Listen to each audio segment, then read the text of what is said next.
Janganlah kamu membuat berhala bagimu, dan patung atau tugu berhala janganlah kamu dirikan bagimu. Juga batu berukir janganlah kamu tempatkan di negerimu untuk sujud menyembah kepadanya, sebab akulah Tuhan Allahmu. Kamu harus memelihara hari-hari sabatku dan menghormati tempat kudusku, akulah Tuhan. Jikalau kamu hidup menurut ketetapanku dan tetap berpegang pada perintahku serta melakukannya, maka aku akan memberi kamu hujan pada masanya, sehingga tanah itu memberi hasilnya dan pohon-pohonan di ladangmu akan memberi buahnya. Lamanya musim mengirik bagimu akan sampai kepada musim memetik buah anggur, dan lamanya musim memetik buah anggur akan sampai kepada musim menabur. Kamu akan makan makananmu sampai kenyang dan diam di negerimu dengan aman tentram. Dan aku akan memberi damai sejahtera di dalam negeri itu, sehingga kamu akan berbaring dengan tidak dikejutkan oleh apapun. Aku akan melenyapkan binatang buas dari negeri itu, dan pedang tidak akan melintas di negerimu. Kamu akan mengejar musuhmu dan mereka akan tewas di hadapanmu oleh pedang. 5 orang dari antaramu akan mengejar 100, dan 100 orang dari antaramu akan mengejar selaksa, dan semua musuhmu akan tewas di hadapanmu oleh pedang. Dan aku akan berpaling kepadamu dan akan membuat kamu beranak cucu serta bertambah banyak, dan aku akan meneguhkan perjanjianku dengan kamu. Kamu masih akan makan hasil lama dari panen yang lampau, dan hasil lama itu akan kamu keluarkan untuk menyimpan yang baru. Aku akan menempatkan kemah suciku di tengah-tengahmu, dan hatiku tidak akan muak melihat kamu. Tetapi aku akan hadir di tengah-tengahmu, dan aku akan menjadi Allahmu, dan kamu akan menjadi umatku. Akulah Tuhan Allahmu yang membawa kamu keluar dari tanah Mesir, supaya kamu jangan lagi menjadi budak mereka. Aku telah mematahkan kayu kuk yang di atasmu dan membuat kamu berdiri tegak. Tetapi jikalau kamu tidak mendengarkan daku dan tidak melakukan segala perintah itu, jikalau kamu menolak ketetapanku dan hatimu muak mendengar peraturanku, sehingga kamu tidak melakukan segala perintahku dan kamu mengingkari perjanjianku, maka aku pun akan berbuat begini kepadamu, yakni aku akan mendatangkan kekejutan atasmu, batuk kering serta demam yang membuat mata rusak dan jiwa merana. Kamu akan sia-sia menabur benihmu, karena hasilnya akan habis dimakan musuhmu. Aku sendiri akan menentang kamu, sehingga kamu akan dikalahkan oleh musuhmu, dan mereka yang membenci kamu akan menguasai kamu, dan kamu akan lari, sungguh pun tidak ada orang mengejar kamu. Dan jikalau kamu dalam keadaan yang demikian pun tidak mendengarkan daku, maka aku akan lebih keras mengajar kamu sampai 7 kali lipat karena dosamu. Dan aku akan mematahkan kekuasaanmu yang kau banggakan, dan akan membuat langit di atasmu sebagai besi dan tanahmu sebagai tembaga. Maka tenagamu akan habis dengan sia-sia, tanahmu tidak akan memberi hasilnya, dan pohon-pohonan di tanah itu tidak akan memberi buahnya. Jikalau hidupmu tetap bertentangan dengan daku dan kamu tidak mau mendengarkan daku, maka aku akan makin menambah hukuman atasmu sampai 7 kali lipat setimpal dengan dosamu. Aku akan melepaskan kepadamu binatang liar yang akan memunahkan anak-anakmu dan yang akan melenyapkan ternakmu, serta membuat kamu menjadi sedikit, sehingga jalan-jalanmu menjadi sunyi. Jikalau kamu dalam keadaan yang demikian pun tidak mau kuajar, dan hidupmu tetap bertentangan dengan daku, maka aku pun akan bertindak melawan kamu, dan aku sendiri akan menghukum kamu 7 kali lipat karena dosamu. Dan aku akan mendatangkan ke atasmu suatu pedang yang akan melakukan pembalasan oleh karena perjanjian itu. Bila kamu berkumpul kelak di kota-kotamu maka aku akan melepas penyakit sampar ke tengah-tengahmu, dan kamu akan diserahkan ke dalam tangan musuhmu. Jika aku memunahkan persediaan makananmu, maka 10 perempuan akan membakar roti di dalam satu pembakaran. Mereka akan mengembalikan rotimu menurut timbangan tertentu, dan kamu akan makan tetapi tidak menjadi kenyang. Dan jikalau kamu dalam keadaan yang demikian pun tidak mendengarkan aku, dan hidupmu tetap bertentangan dengan aku, maka aku pun akan bertindak keras melawan kamu, dan aku sendiri akan menghajar kamu 7 kali lipat karena dosamu, dan kamu akan memakan daging anak-anakmu lelaki dan anak-anakmu perempuan, dan bukit-bukit pengorbananmu akan kupunahkan, dan segala pedupaanmu akan kulenyapkan.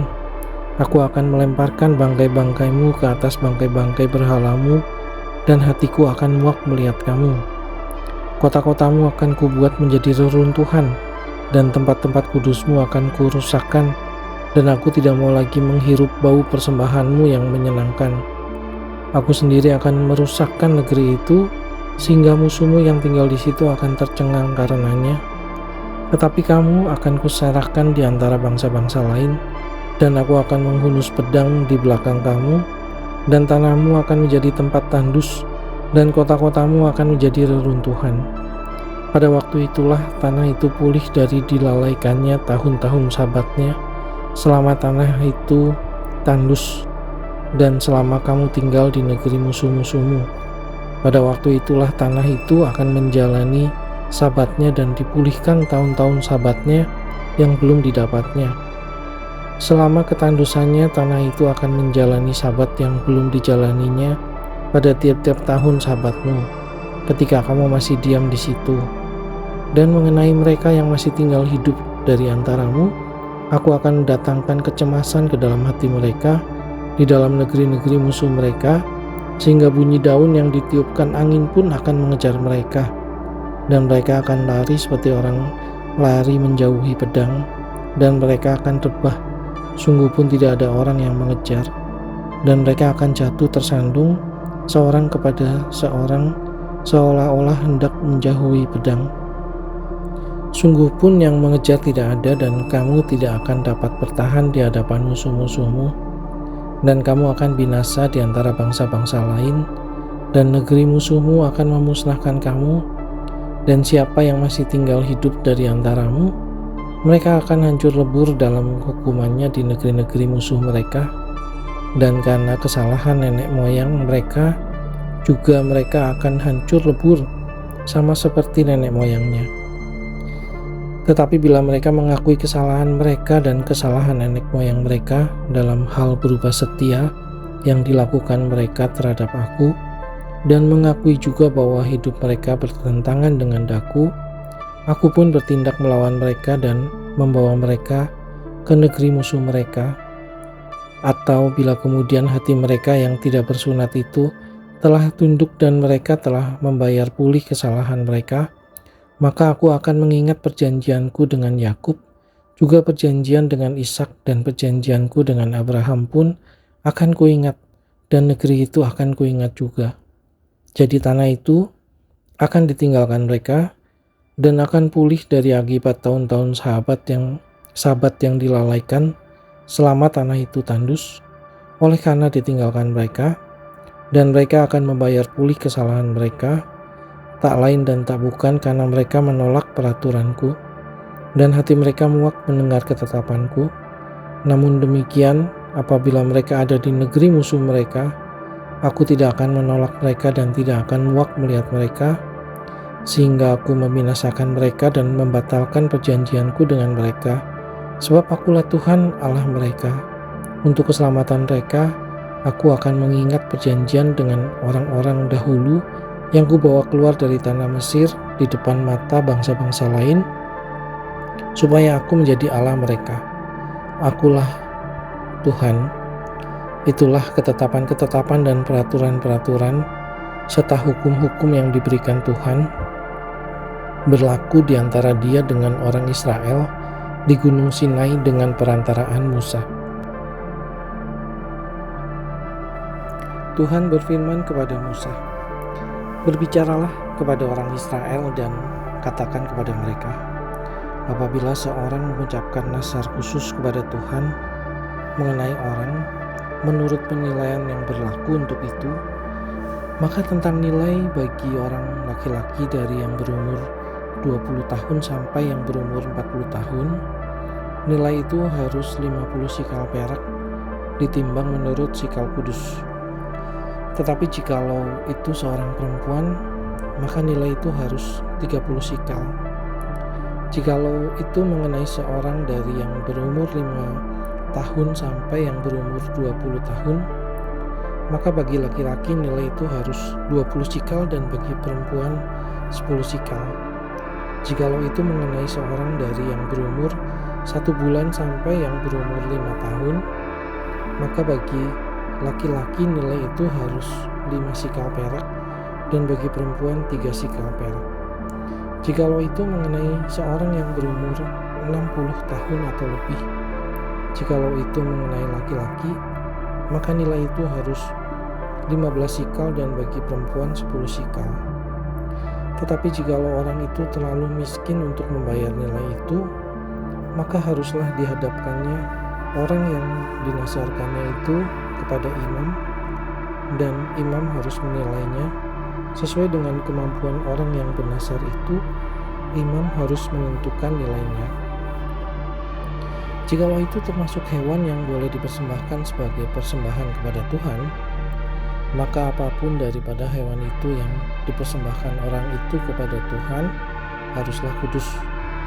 Janganlah ia menggantinya dan janganlah ia menukarnya, yang baik dengan yang buruk atau yang buruk dengan yang baik.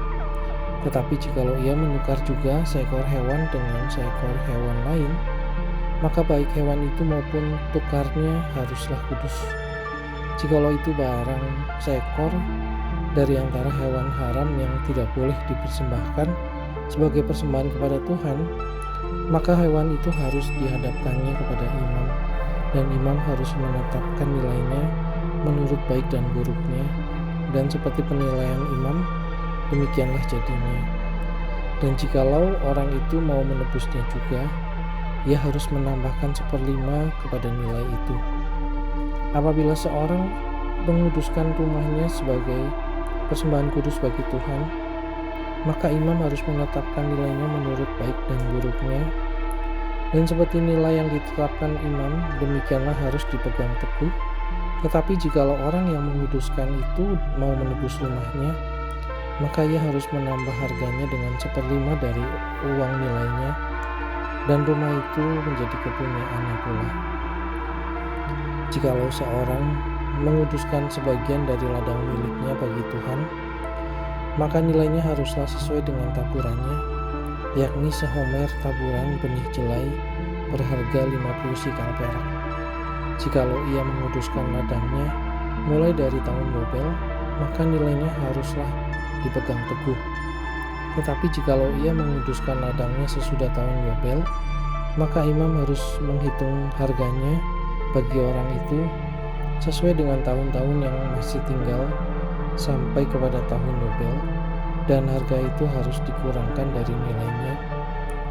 Dan jikalau orang yang menguduskannya benar-benar mau menebus ladang itu, maka ia harus menambah harganya dengan 1/5 dari uang nilainya, dan ladang itu tetap dimilikinya. Tetapi jikalau ia tidak menebus ladang itu, malahan ladang itu telah dijualnya kepada orang lain, maka tidak dapat ditebus lagi. Tetapi pada waktu bebas dalam tahun Yobel, ladang itu haruslah kudus bagi Tuhan, sama seperti ladang yang dikhususkan bagi Tuhan. Imamlah yang harus memilikinya. Dan jikalau ia menguduskan bagi Tuhan ladang yang telah dibelinya dan yang tidak termasuk ladang miliknya dahulu, maka imam harus menghitung baginya harga nilainya sampai kepada tahun Yobel, dan orang itu haruslah mempersembahkan nilai itu pada hari itu juga sebagai persembahan kudus bagi Tuhan. Dalam tahun Yobel, ladang itu harus dipulangkan kepada orang yang menjualnya kepadanya, yakni kepada orang yang mula-mula memiliki tanah itu. Dan segala nilai harus menurut sikal kudus. Sikal itu harus 20 gera beratnya. Akan tetapi, anak sulung yang sebagai anak sulung menjadi hak Tuhan dari antara hewan tidak boleh dikuduskan oleh siapapun, baik seekor lembu maupun seekor kambing atau domba, itu milik Tuhan. Tetapi jikalau itu dari antara hewan yang haram, maka haruslah orang menebusnya menurut nilainya dengan menambah 1/5, dan jikalau tidak ditebus, haruslah dijual menurut nilainya. Akan tetapi segala yang sudah dikhususkan oleh seseorang bagi Tuhan dari segala miliknya, baik manusia atau hewan, maupun ladang miliknya, tidak boleh dijual dan tidak boleh ditebus. Karena segala yang dikhususkan adalah maha kudus bagi Tuhan. Setiap orang yang dikhususkan, yang harus ditumpas di antara manusia, tidak boleh ditebus. Pastilah ia dihukum mati.